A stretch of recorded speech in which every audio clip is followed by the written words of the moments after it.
పొరపాటున చేజారిన తరుణం తిరిగొస్తుందా? ప్రతి పూటొక పుటలా తన పాఠం వివరిస్తుందా? మన కోసమే తనలో తను రగిలే రవి తపనంత కనుమూసిన తరువాతనే పెను చీకటి చెబుతుందా?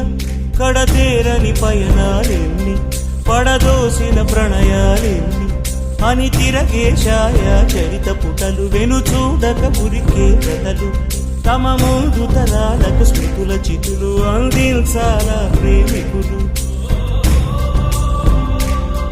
ఇది కాదే విధిరాత,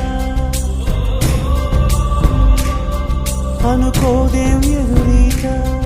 10 నెలలు తనలో నిన్ను మోసిన అమ్మైనా, అప్పుడో ఇప్పుడో తనని కలను